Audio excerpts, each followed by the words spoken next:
Hello, and a very warm welcome to June's edition of Absolute Security's Patch Tuesday updates. If you normally skim Patch Tuesday, this is the month you shouldn't. June has delivered the biggest ever Microsoft Patch Tuesday on record, over 200 vulnerabilities in one go. Today, Rob, our resident Patch Tuesday expert, is going to cut through the noise, analyze what's really going on in this release, and explain what this scale of patching means for security and IT operations teams. Over to you, Rob. Thanks, Justine, and a very warm welcome to everyone joining us today from around the world. It's a very cold day. We've had a very awful spring so far in the UK, but it's getting warmer. Last night we had a huge release from Microsoft. We're going to get into that today. But before we do, we're just going to talk about a Google Chrome 0 day. It was released yesterday as well. It fixes 74 issues. This is tracked as a CVSS score 8.8. A remote attacker can trick the victim to open a specially crafted web page and execute arbitrary code on the system that could result in full system compromise. You must update Google Chrome to version 149.07827.102. Quite a long version number. That's tracked under CVE 2026-11645. One thing to note about the Google Chrome, it will require you to close it and reopen it. So you can't rely on manual updates of the Google Chrome. It will require you to close and reopen. If you're using one of our playbooks, then it can automatically detect it's open, patch, and then ask the user to relaunch it. It's very, very important that is done. My calculator says here that with Google Chrome and Microsoft together, we have an enormous 285 fixes in the last 2 days. Absolutely monumental. We have 37 critical and 170 important fixes, and there's a lot of very important updates that we're going to talk about a little bit later. 15 are more likely to be weaponized. One of them is weaponized. 4 are public aware. Now, unfortunately, one of the weaponized vulnerabilities is also public aware. So that's a double risk to us, and we're going to talk about how we score that uniquely inside of the Absolute console. We have 26 jump points. Now, jump points are things that we track. They are the ability to escape from the technology that the vulnerability exists in. The example I like to use is hypervisor. Hypervisor is a very common virtualization tool that allows you to run Windows on Windows. Very popular in retail, believe it or not, very popular for development teams to have an operating system on an operating system. If it goes down, if it breaks, they just recover it, they just switch it off, switch it on, and it can be recovered very quickly. Now, a jump point allows you to escape from one technology and jump into another. So in this case, you might go from the guest to the host to the guest, or from the guest to the guest. That's extremely serious, especially considering development systems often have production and pre-production systems running on the same host. So it's very serious. So we do like to track the jump point, and most of these on the slide today are a record. We've never seen anything like this ever before. Now, the leaderboard sort of links us to our trend today. Elevation of privilege is at the top. It's been at the top for probably every month so far this year. That is what I call the enabler. It is allowing you to take permissions of a service, a process, and to elevate it upwards. For example, from a user non-admin role to full system privilege. If you can elevate your permissions to that kind of level, you have a limited access to the system. 66 fixes in the last release. 54 remote code execution. These are the worst kind of bugs that are fixed, often used in ransomware. That is where you can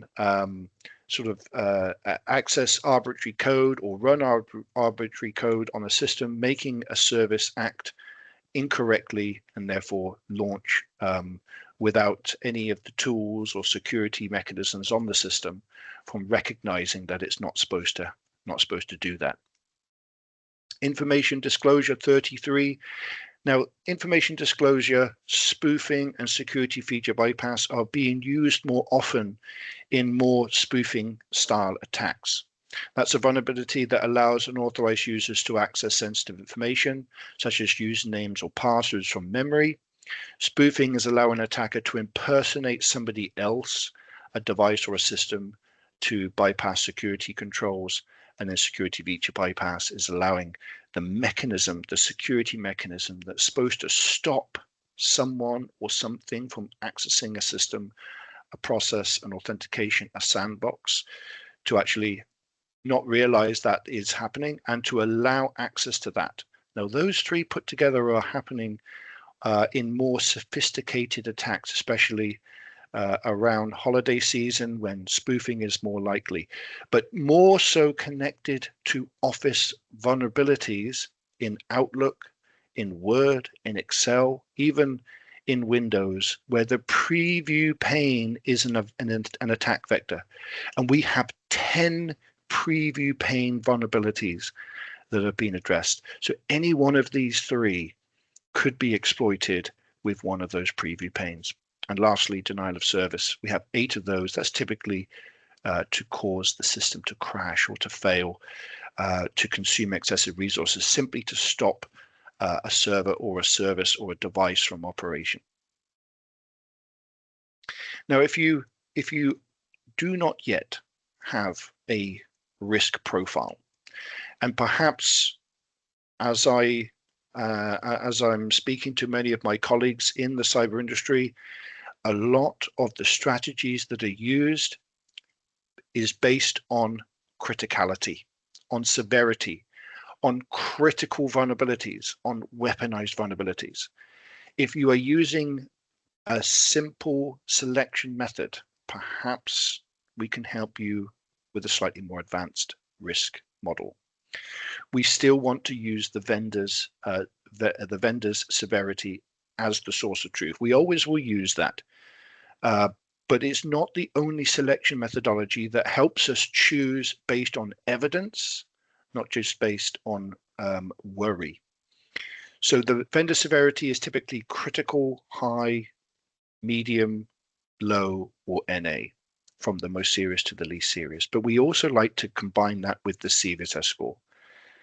The CVSS score is a calculation out of 10, and actually it's slightly more open and transparent. It takes the risk, it takes the possibility or the exploitation that's more likely. What can happen if you get an exploit? And it goes into a special calculator, not by just the vendor, but also by an independent governmental body. That calculation can change based on how that vulnerability is being exploited in the wild. Suddenly, a new CVSS score can be generated.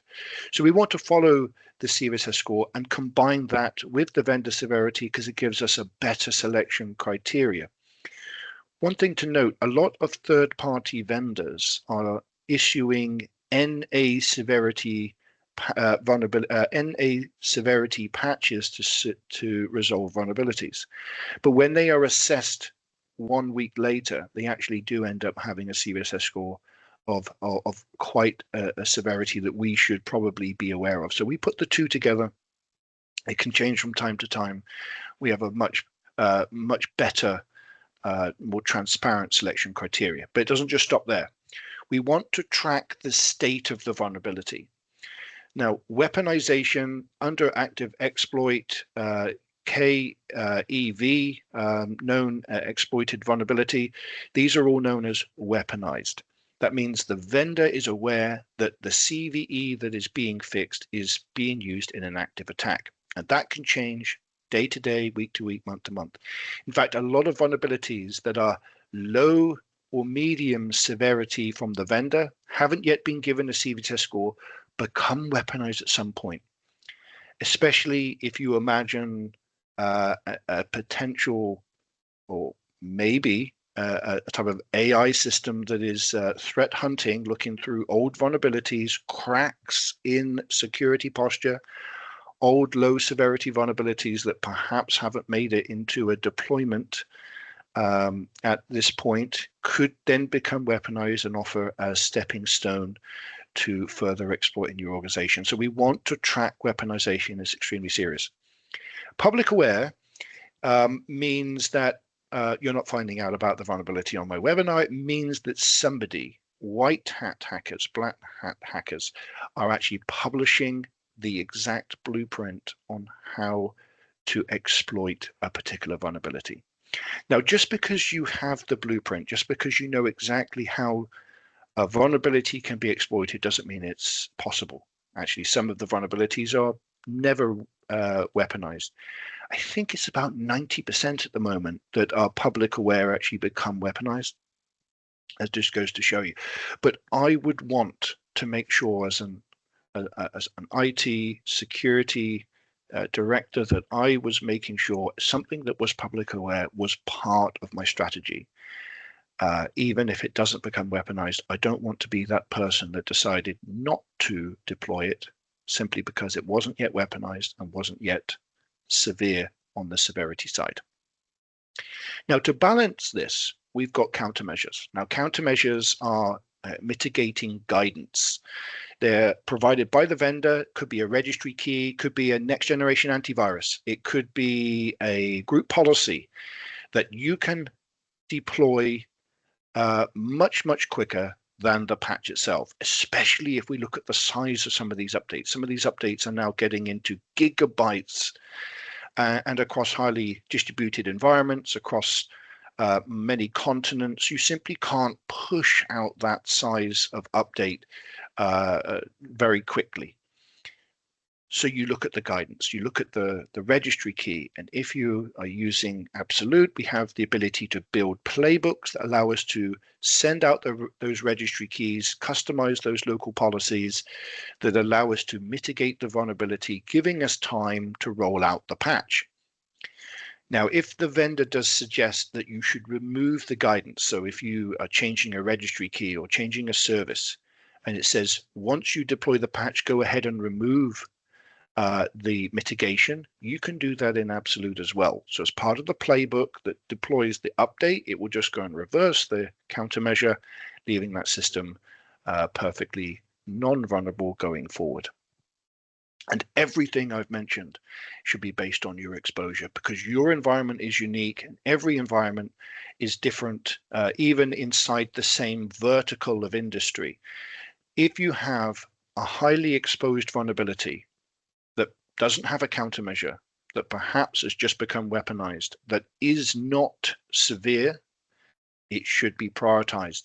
And if you're using a scoring system, or if you're using a playbook that can dynamically select different criteria, you can actually set the weaponized vulnerabilities to be automatically deployed the moment it meets a certain threshold in your organization. So as soon as that threshold is reached, automatic deployment of all weaponized fixes straight away, bypassing any humans making the decision.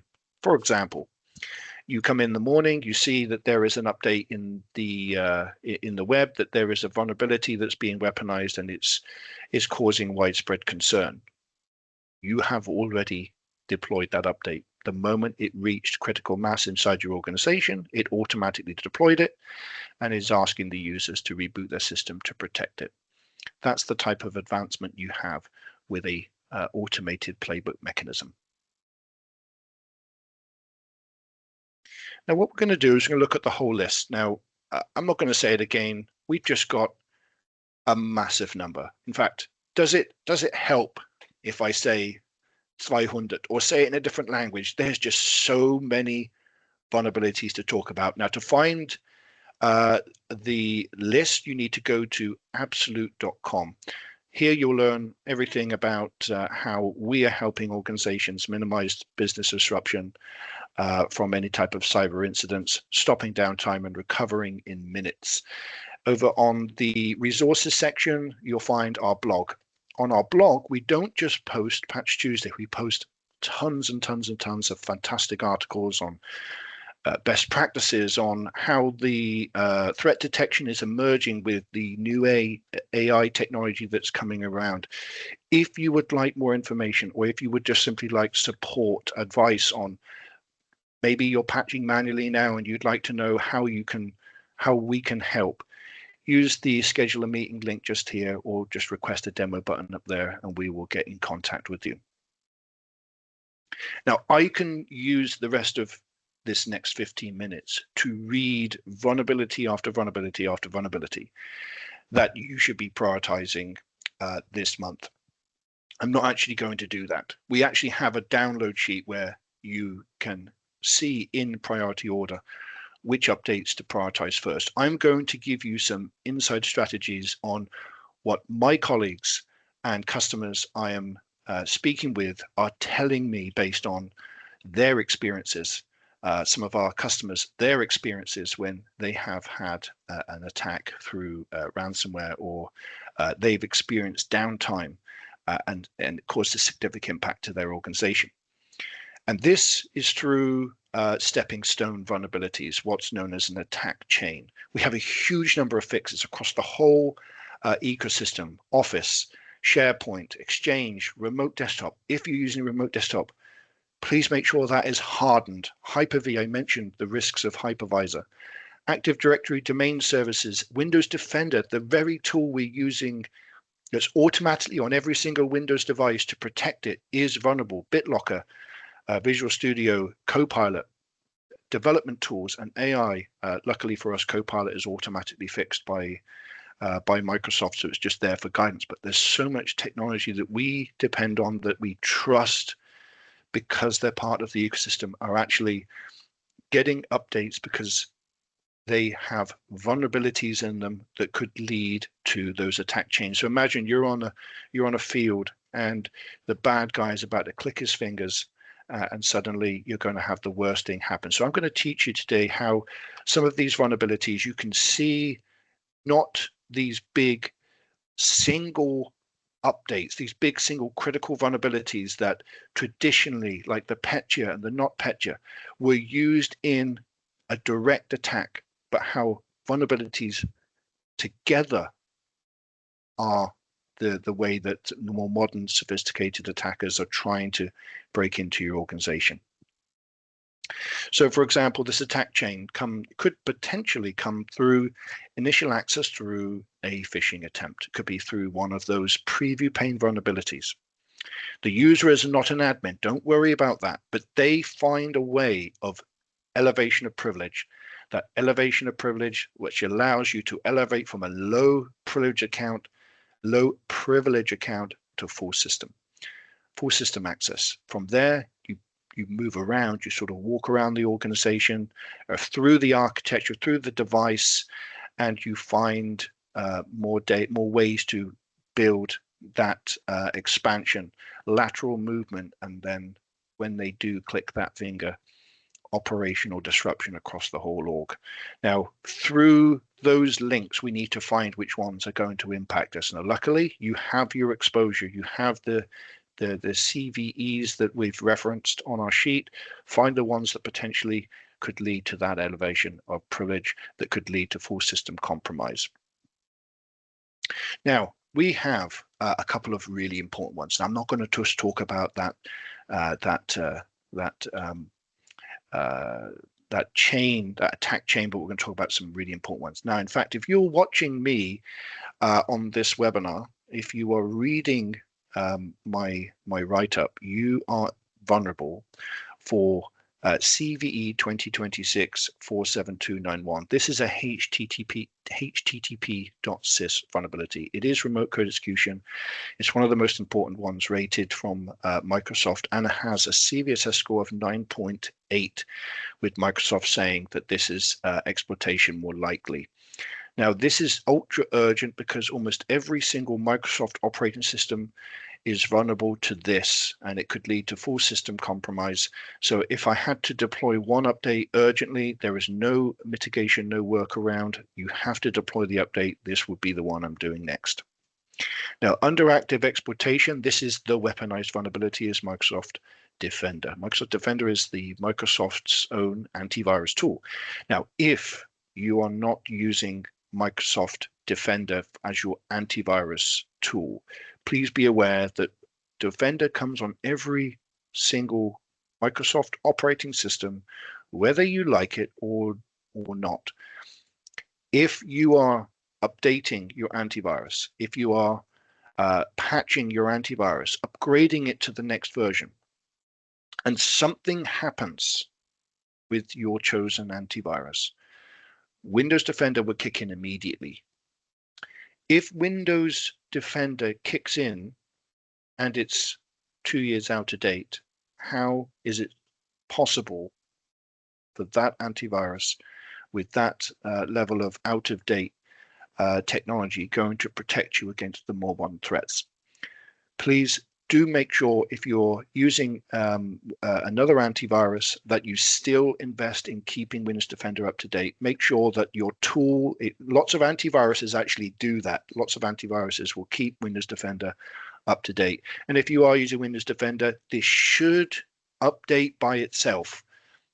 Please make sure you're running your vulnerability scans to make sure that is happening. Windows Defender is so important. You don't want to erode the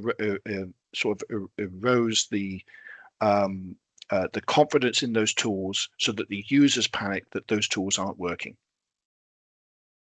Now, we have some vulnerabilities that we're going to talk about that are elevation of privilege. And again, these are the very tools that are on our systems that we're using every single day: the core library, the NTOS kernel, which is the brain of Windows, graphics components, WinLogon, which is the logon screen, the Windows collaborative translation framework. Don't know what that is, but it sounds important. Windows installer, of course, for installing software. These are deeply integrated into Windows and actually are part of that trust. We're going to carry on that trust in just a few seconds. But it's so important that these things that we're using on our devices get updated as urgently as possible. Windows 10, put your hand up if you're still using Windows 10. My hand is raised. We have lots of professional services customers that we are patching that still use Windows 10. Therefore, we have Windows 10 for testing. Windows 10 is coming end of life very soon. We know and we appreciate the migration from Windows 10 to 11 has been difficult. There are technologies that are not yet compatible on Windows 11, and you will have to work on prioritizing sandboxing and hardening those Windows 10 devices when patches come end of life.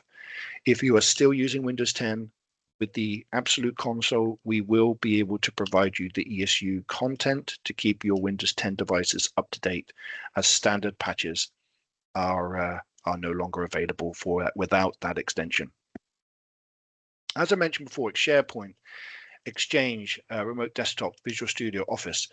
Can you be sure if a prompt comes up on your screen, it says Office requires an update and there's an OK or cancel? Can you be sure your users would question that prompt, or that email that comes through that says Windows Teams requires an update? Just click here to receive the update. Those are highly trusted applications. They are part of your ecosystem, but they're also a Microsoft tool. Extremely important that any vulnerabilities in these trusted tools gets remediated as soon as possible. Now, I understand you can't roll out every update. In fact, we're going to talk about how you prioritize those in just a little while. I understand that organizations can be massive and you're not able to deploy everything all at once. That is why we're trying to build a strategy that targets the vulnerabilities that could be used in an attack chain. Those vulnerabilities might also be the most severe, even if they are not critical or high or important, but they are vulnerabilities that could be on every device and are trusted, should form part of your strategy. Even if you're not rolling out them all at once, you might find that some of these vulnerabilities are going to be used in an active attack.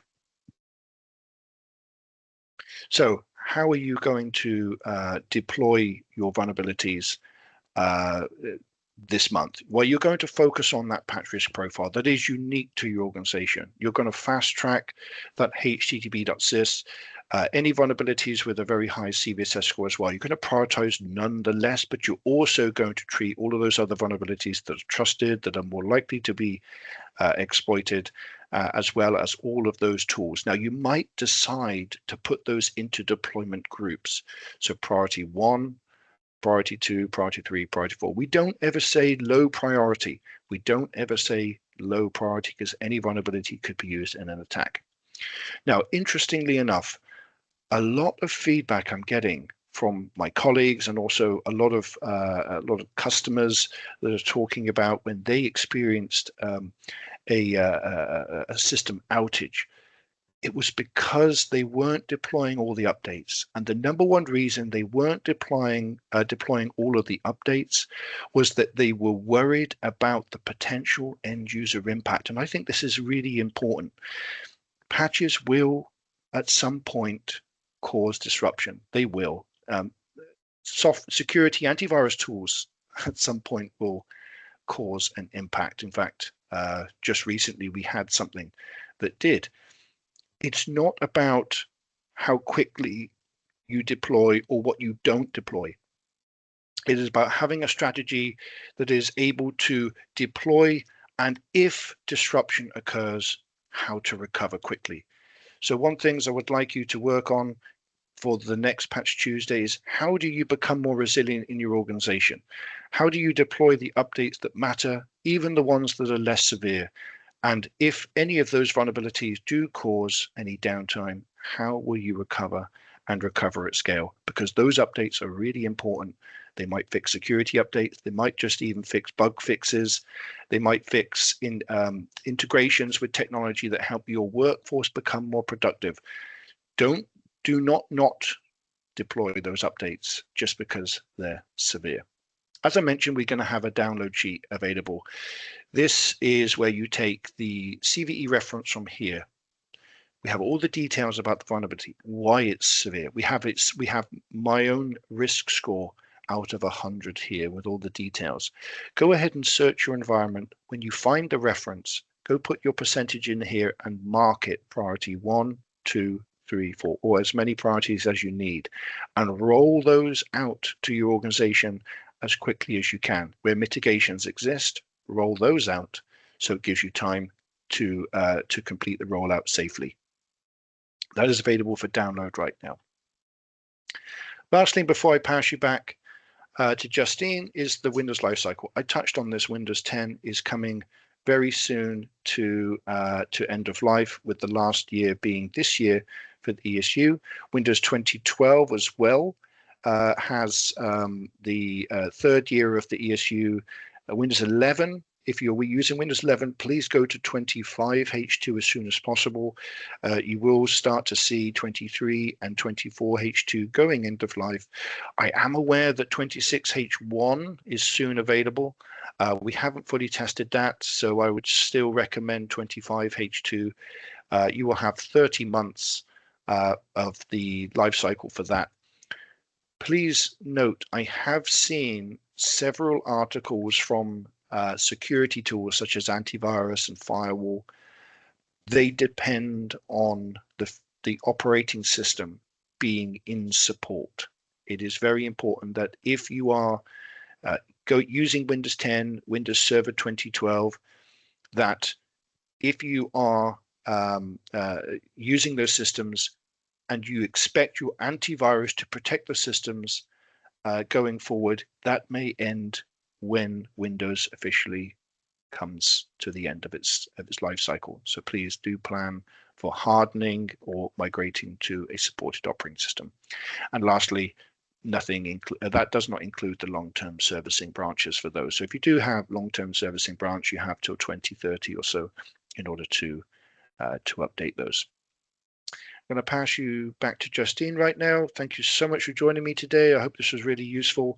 And until July, I wish you happy patching.